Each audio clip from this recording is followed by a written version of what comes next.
నీలంటాడు నాలంటాడో ఏడైనా ఉంటాడో ఆడలంటాడో ఎర్రచందనం లాగా అరుదుగా ఉంటాడో. పుష్ప పుష్పరాజ్ ఎవతెక్కేదలా. పుష్ప అంటే ఫ్లవర్ అనుకుంటువా? ఫైర్. హలో మావాస్, వీడియో స్టార్ట్ చేసే ముందు థ్యాంక్ యూ సో మచ్. మీరు పుష్ప 2 బ్రేక్ డౌన్ వీడియోకి మంచి రెస్పాన్స్ ఇచ్చారు. 5K వ్యూస్ వచ్చాయి. దానికి మీకు నేను ఎంతో గ్రాటిట్యూడ్ చూపిస్తున్నాను.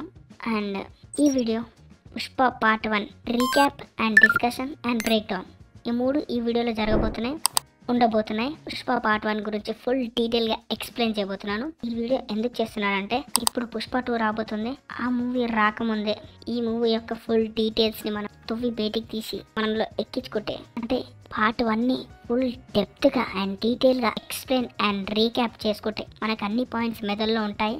అండ్ ప్రతి సీన్ ఈజీగా కనెక్ట్ అయ్యే ఛాన్స్ ఉంటుంది. పుష్ప 2ని మనం ఎక్కువ ఎంజాయ్ చేస్తూ విజిలేయచ్చు. ఎందుకంటే మనకు ఆల్రెడీ పార్ట్ 1లో ప్రతి చిన్న డీటెయిల్ కూడా తెలుస్తుంది ఈ వీడియో తోటి. సో అందుకని ఈ వీడియోస్ చేయడం జరుగుతుంది. Let's start the topic. ఈ మూవీ స్టార్టింగ్ లో కేశవ ఇలా అంటాడు, అసలు ఈ కథ మొదలైందే సూర్యుడు మొట్టమొదటి ఉదయించే దేశంలో, అంటే జపాన్లో. గెస్ వాట్, మనం ఈ పాయింట్ నుంచి పార్ట్ 2కి ఎలా లింక్ చేశారు అనేది ఫుల్ డీటెయిల్గా ఎక్స్ప్లెయిన్ చేశాను పుష్ప పార్ట్ 2 బ్రేక్ డౌన్లో. పుష్ప పార్ట్ 2 ట్రైలర్ బ్రేక్ డౌన్లో ఇది మొత్తం డిస్కస్ చేశాను అండ్ బ్రేక్ డౌన్ చేశాను. ఇంతవరకు ఆ వీడియో ఎవరు చూడకపోతే మీరు వెంటనే వెళ్ళి చెక్ చేయండి. మోర్ డీటెయిల్స్ ఉంటాయి పార్ట్ 2 గురించి. Check it now. Back to the topic. Movie స్టార్టింగ్లో వైలెన్స్ చూపిస్తూ కేశవ ఇలా అంటాడు, ప్రపంచం మొత్తం మీద ఎర్రచందనం దొరికే ఒకే ఒక్క చోటు శేషాచలం అడివే, మన రాయలసీమ ప్రాంతం. అలా కేశవ చెప్తున్నప్పుడు యానిమేషన్ రూపంలో మొత్తం రివర్స్ చూపిస్తారు. అది ఎక్కడి నుంచి వస్తుంది అనేది రివర్స్ చూపిస్తారు మనకు. అవును, చూపిస్తారు. అలా ఎందుకంటే ఎర్రచందనం ఎక్కడి నుంచి స్టార్ట్ అయింది అంటే సప్లై అవుతుంది అని చెప్పడానికి స్టార్టింగ్ నుండి ఆ వైలెన్ తయారీ వరకు, అంటే తయారీ గిఫ్ట్ వరకు రివర్స్లో చూపించారు. ఇక్కడ హైలైట్ ఏంటి అంటే ఎక్కడైనా ఎవరైనా రివర్స్లో చేస్తారు అంటే ఫస్ట్ శేషాచలం అడవి నుంచి స్టార్ట్ చేసి ఆ వైలెన్ సప్లై వరకు చూపిస్తారు ఇట్లా. కానీ అలా చేస్తే ఎవరైనా ఏమనుకుంటారు, సరుకు ఇంత దూరం సప్లై అవుతుందా అనుకుంటారు. ఇప్పుడు రివర్స్లో చూపిస్తే సరుకు ఇంత దూరం నుంచి వస్తుందా అని అనుకుంటారు. అప్పుడే ఇక్కడ ఇంకా ఇంట్రెస్టింగ్గా వెళ్తుంది స్టోరీ. అక్కడున్న విషయాలను తెలుసుకోవడానికి జనాలు ఎక్కువ ఇంట్రెస్ట్ చూపిస్తారు. సపోజ్ మనకు దగ్గరగా ఉన్న దాని గురించి ఎక్కువ పట్టించుకోం, అదే దూరంగా ఉంటే దాని గురించి తెలుసుకోవాలని ఎక్కువ ఆలోచిస్తాం, అంటే దానిపైన ఎక్కువ ఫోకస్ చేస్తాం. అందుకే సుకుమార్ ఆ ప్లేస్లోనే పుష్పాన్ని సెటప్ చేస్తాడు. అంటే ఆ ఎర్రచందనం ఎక్కడి నుంచి వచ్చింది దాని గురించి తెలుసుకునే ప్లేస్లోనే మన పుష్పాని సెటప్ చేశాడు. పుష్ప క్యారెక్టర్ని సెటప్ చేశాడు. ఇది పుష్ప ఫస్ట్ ఎంట్రీ. మన పుష్పని చేసేసినప్పుడు లారీ ఆపినందుకు మన పుష్ప వాళ్ళని కొడుతూ ఒక లెక్కలు చెప్తుంటాడు. రేట్ డిసైడ్ చేస్తుంటాడు. కానీ వాళ్ళు ఒప్పుకోరు. పుష్పాన్ని కొట్టి జీప్లో వేసుకొని వెళ్తుంటాడు. అప్పుడు వాళ్ళకి చెప్తాడు, వీళ్ళందరు కలిపి ఒక రేట్ చెప్పలేదు, ఒక్కొక్కరికి ఒక రేట్ చెప్పా అని. అప్పుడు వెంటనే మనోళ్ళు పుష్పాని ఆపేసి మనీ తీసుకొని వదిలేస్తారు. ఫస్ట్ ఈ సీన్ చూసేటప్పుడు పోలీసులు ఎంత నిజాయితీ పరులో అనుకున్నా, కానీ ఎంత నిజాయితీ పరులో కదా. సరే మాము, ఈ వాకింగ్ అండ్ ఈ షార్ట్ని గుర్తుపెట్టుకో, మనం లాస్ట్లో మాట్లాడుకుందాం. ఈ స్టోరీ మొత్తం మన కేశవ చెప్తున్నాడు. ఎవరికి ఒక పర్సన్కి కేశవ ఎక్స్ప్లెయిన్ చేస్తున్నాడు పుష్ప గురించి. ఈ మూవీ స్టోరీ మొత్తం మనకు పార్ట్ 2లో తెలుస్తుంది కేశవ ఎవరికి ఎక్స్ప్లెయిన్ చేశాడు అనే విషయం. Okay, back to the topic. 1 year back వెళ్తుంది స్టోరీ. ఇక్కడ అంటే పుష్పని కేశవ ఎప్పుడు కలుసుకున్నాడు అక్కడికి వెళ్తుంది స్టోరీ. మొదటిసారి కేశవ చూసిన ప్లేస్. ఒక రైటింగ్ డీటెయిల్ చెప్పనా? చెప్పు. కేశవ చెప్పే ఈ డైలాగ్ విను. కొన్ని కలవడంతో మొదలైందే. సరే, ఈ డైలాగ్ విను. ఉంటానా? మనం మన ఫ్రెండ్స్ని ఫస్ట్ టైం మీట్ అయ్యేటప్పుడు రండి కూర్చోండి అన్న ఇలా మర్యాదగా పిలుస్తాం. వాడితో కొంతకాలం గడిపిన తర్వాత రెస్పెక్టా బొక్క అన్నట్టు బిహేవ్ చేస్తాం. అంతే కదా. అందుకే ఇక్కడ కూడా కలిసిన తర్వాత ఇలా అన్న అని పిలుస్తాడు. తర్వాత పుష్పగాడు వాణ్ణి వీణ్ణి అని పిలుస్తాడు మన కేశవ. రే మాము, ఈ సీన్ చూసావు కదా? చూసా, చాలా ఫేమస్ కదా. అవునా? సరే, ఈ సీన్లో ఏం జరుగుతుందో చెప్పు. ఈ సీన్లో పుష్ప పని చేసి ఛాయ్ తాగుతుంటాడు రెస్ట్ కోసం. వాళ్ళ ఓనర్ వస్తాడు, రెస్పెక్ట్ ఇవ్వడు, పక్కన ఉన్నాడు ఇలా అంటాడు, అంటే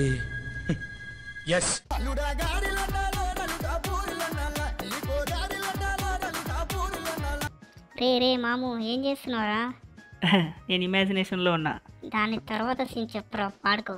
హా, దాని తర్వాత పుష్ప దగ్గరికి వచ్చి మా వాడికి రెస్పెక్ట్ ఇవ్వవా, పని చేసేవాడివి రెస్పెక్ట్ కూడా ఇవ్వాలి కదా అని అంటే, నేను ఇవ్వను అని పుష్ప వెళ్తాడు. రే ఆపురా, నిన్ను అడగడం కంటే నా చెప్పుతో నేనే కొట్టుకోవడం బెటర్. అక్కడ పుష్ప క్యారెక్టర్ లో ఉండే first stage of self respect ని చూపిస్తున్నాడు సుకుమార్. అవునా, ఎలా టాము? పుష్పని రెస్పెక్ట్ అడుగుతాడు కదా, హా, నేను ఇవ్వను అని తనకిచ్చిన కూలీ డబ్బుల్లో నుంచే సగం, అంటే తనకు 200 వస్తే 100 రూపాయలు వాడికే ఇచ్చి రెస్పెక్ట్ ఎవరివ్వరు కొనుక్కోమను అని చెప్పి వెళ్ళిపోతాడు. హా, అవును. అప్పుడు ఈ వ్యక్తి ఇలా అంటాడు, వీడైతే లోకాలను వెళ్తాడు, లేకపోతే సంఖ నాకు ఊడుస్తాడు వీడు.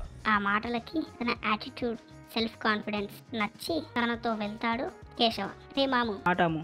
ఇందాక షాప్ గుర్తుపెట్టుకోమన్నగా, అవును. ఇది కూడా స్క్రీన్ షాట్ తీసి పెట్టుకో, మళ్ళీ మాట్లాడుకుందాం. హా, ఓకే. ఇక్కడ ఈ వ్యక్తి ఇలా అంటాడు,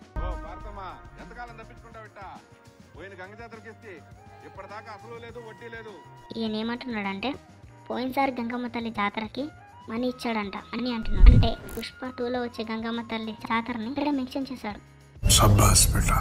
అలా తను అప్పు కోసం వేధించి వెళ్ళిపోయిన తర్వాత వాళ్ళ అమ్మ ఇలా అంటది. వాళ్ళ అమ్మ మాటలకు పుష్పకి రోషం ఎక్కువై ఎత్తుని అమ్మి డబ్బులు తీసుకొచ్చి కట్టేస్తాడు. యాక్చువల్లీ ఇక్కడ ఇంత జనం ఎందుకున్నారు చెప్పు? అది కూడా తెలీదారా? అక్కడ లొల్లైతుంది, అదే గొడవ అవుతుంది కాబట్టి జనం అంతా గుమిగూడారు. ఆ మాత్రం కూడా తెలీదా? డీటెయిల్స్ చెప్పడానికి వస్తారు. ఈ ఎడ్డినా కొడుక, అది రేషన్ షాప్ రా, ఇక్కడ చూడు. అండ్ ఇక్కడ చూడు, పుష్ప కూడా మెన్షన్ చేస్తాడు. రేషన్ కార్డు అందరి మంది ఉన్నారు కదా, మన ఊళ్ళందరికీ ఎవరు చెప్పేది? అందుకే ప్రతి ఇంటికి కొట్టుకుంటూ వెళ్ళి చెప్పిస్తాడు. అంత సీరియస్ సిచ్యువేషన్ లో ఈమె ఒక సలహా ఇస్తుంది.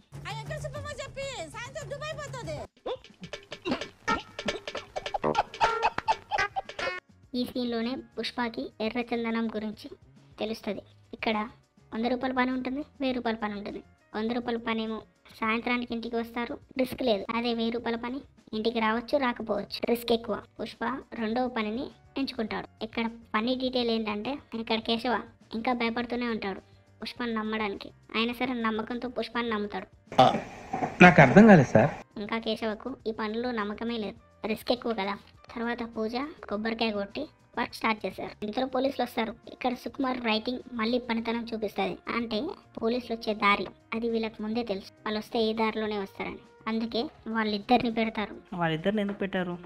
ఒకరు సరిపోరా విజిల్ వేయడానికి? సరిపోరు, ఎందుకంటే వీళ్ళు చెట్లు కొట్టేది కొండ మధ్యలో చెట్ల కింద కాబట్టి. అలా కొండపై నుంచి విసిలేస్తే చెట్ల కింద ఉన్న వాళ్ళకి వినపడదు. అందుకే ఒకరిని కొండపై ఉంచి పోలీసులు వచ్చే టైంలో విజిలేయిస్తారు, ఇంకొకరిని కొండ మధ్య చెట్లపై నుంచి విజిలేయిస్తారు. అది చెట్ల కింద ఉన్న వీళ్ళకు ఈజీగా అర్థమవుతుంది, అప్పుడు వాళ్ళు తప్పించుకోవడానికి వీలవుతుంది. అలా ప్లాన్ చేశారు. అలా విజిల్ వినిపించాక అందరూ తప్పించుకోవాలని చూస్తారు. కానీ మన పుష్ప వాళ్ళందరికీ ధైర్యం చెప్పి ఎర్రచందనంను దాచిపెడతారు. చివరకు పోలీసులను భయపెట్టి అక్కడి నుంచి పంపిస్తారు. అదేలా ఇక్కడ పుష్ప ఇలా అంటాడు, దోసారు నీ కాడుండేది 6 తోటలు, నా చుట్టూరా 60 గొడ్డల్లో. అందరూ వెళ్ళిపోతారు. ఆ నెక్స్ట్ సీన్ లో పోలీస్ వచ్చి ఇలా అంటాడు, 20 తుపాకులు, 40 తూటాలు, ఒక్కరొకడు కదిలినా లెక్క సరిపోదు. దానికి కోపం వచ్చిన పుష్ప రాయించుకొని కొడతాడు. తను గన్నుతో కాలుస్తాడు. అందరూ పరిగెత్తారు. పుష్ప మాత్రం అక్కడ ఉన్న ఎర్రచందన ముక్కను కూడా వదలకుండా తనతో పాటు లారీలో వేసి లారీని తీసుకెళ్లిపోతాడు. పోలీసులు చేస్తుంటారు. వెంటనే లారీ మాయం చేసి పోలీసులకు లొంగిపోతాడు. పుష్ప ఎంత కొట్టిన మాట విప్పాడు. అప్పుడు ఒక పోలీస్ వచ్చి, అందరికుంది, నీకు లేదా? ఏం మాట్లాడుతున్నావురా? నరాలు కట్టయిపోయింది. Sorry wrong edit. పోలీస్ వచ్చి ఇలా అంటాడు, ఇంటి పేరేంది? ఇంటి పేరేందియా? ఈ పేరు ముందు రాస్తారు కదా, అదే అడుగుతాందా అనగానే పుష్ప చాలా ట్రిగర్ అయిపోతాడు. ఇక్కడే మనకు మెయిన్ ప్లాట్ రివీల్ చేస్తాడు సుకుమార్. పుష్పకి ఇంకా 2 బ్రదర్స్ ఉన్నారు ఫ్రమ్ అనదర్ మదర్. పుష్పని వాళ్ళు తన ఇంటి పేరును వాడుకోదని ప్రతిసారి గుచ్చి చెప్తుంటారు, అవమానిస్తుంటారు. చిన్నప్పుడు పుష్ప స్కూల్కి వెళ్ళినప్పుడు ఇంటి పేరు చెప్పగానే వాళ్ళ అన్నలు వస్తారు. అండ్ వాళ్ళు చిన్న పిల్లోడని చూడకుండా పుష్ప ముందే చాలా అసహ్యంగా వాళ్ళ అమ్మ గురించి మాట్లాడతారు. తర్వాత పుష్పతో కూడా నీకు ఇంటి పేరు లేదు అని గట్టిగా అవమానిస్తూ తనని భయపెడతారు.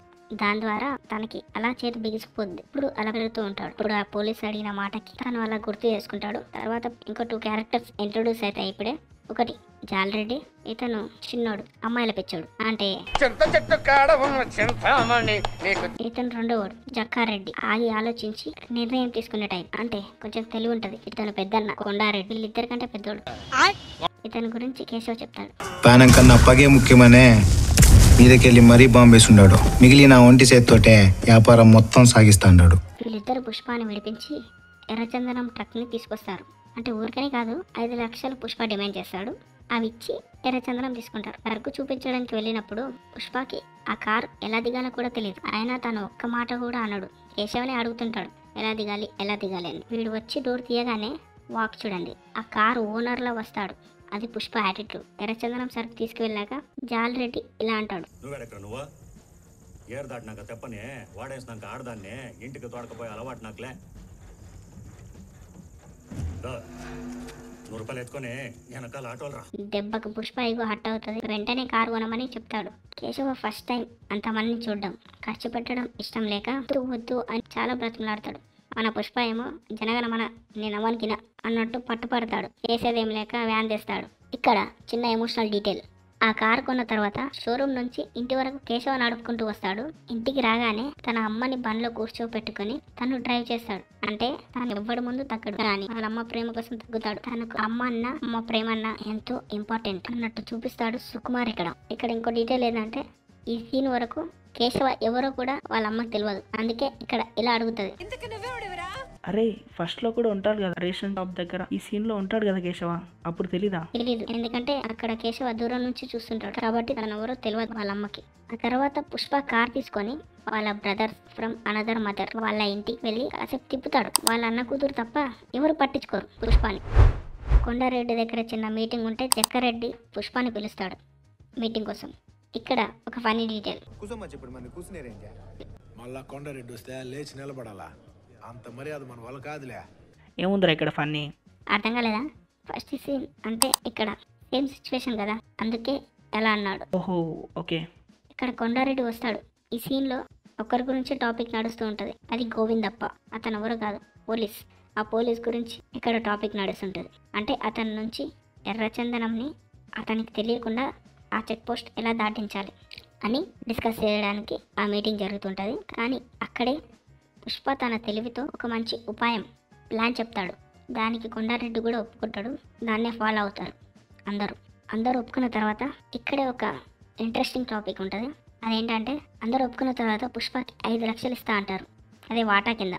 కానీ పుష్ప వద్దంటాడు. 5 లక్షలు ఇస్తా అంటే వద్దంటాడు తనకు వాటా. నాకు పర్సెంటేజ్ కావాలి, 4% ఇవ్వండి అంటే 4 లక్షలు, 4 లక్షలు ఇవ్వండి అని అంటారు. కానీ అక్కడ ఉన్న వాళ్ళందరూ నవ్వుతారు. సరే పో 4 లక్షలు ఇస్తా అని చెప్పి పంపించేస్తారు. పుష్ప వెళ్తుండగా కేశవ అడుగుతాడు ఇలా. ఇక్కడ కేశవకి ఎక్స్ప్లెయిన్ చేస్తాడు పుష్ప ఎందుకు అలా చేశాడు. 5 లక్షలు తీసుకుంటే ఉన్కాన కూలోళ్ళు అవుతాంరా, అదే 4% అయితే పార్ట్నర్ అవుతాంలా. ఇప్పుడు కొండారెడ్డి మనం పార్ట్నర్స్ రా. దిస్ ఈస్ బ్రిలియంట్ రైటింగ్ అని నేను చెప్తా. ఎందుకంటే ఒక నార్మల్ పర్సన్ మైండ్ ఎలా ఉంటుందంటే మనం ఒకరి కింద బతికినా సరే వాళ్ళకన్నా ఎక్కువ సంపాదించాలనుకుంటాం. కానీ పుష్ప మైండ్ సెట్ ఎలా ఉందంటే ఓనర్ రేంజ్ ఎక్స్పెక్ట్ చేస్తాడు. ఇప్పుడు ఒక టాప్ పొజిషన్ లోనే ఉండాలనుకుంటాడు. ఒక్కసారి కూడా తగ్గనివ్వడు, పైసలు ఎన్నైనా రాని. That's it guys. ఈ వీడియో చాలా లెంత్ వచ్చింది ఇప్పటికే. ఈ రీక్యాప్ అండ్ బ్రేక్ డౌన్ భాగంలో పార్ట్ 2 పార్ట్ 3 ఉంటాయి. కానీ అవి రావాలంటే ఈ వీడియో పర్ఫార్మెన్స్ పైన ఆధారపడి ఉంటుంది. అండ్ ఈ వీడియో ఎంతవరకు చూసారంటే మీకు ఈ వీడియో నచ్చే ఉంటుంది. Please like. ఇలాంటి కంటెంట్స్ మీకు నచ్చుతాయి అని అనుకుంటే ముందు చాలా రాబోతున్నాయి. Please do subscribe. నెక్స్ట్ వీడియోలో కలుద్దాం. బాయ్.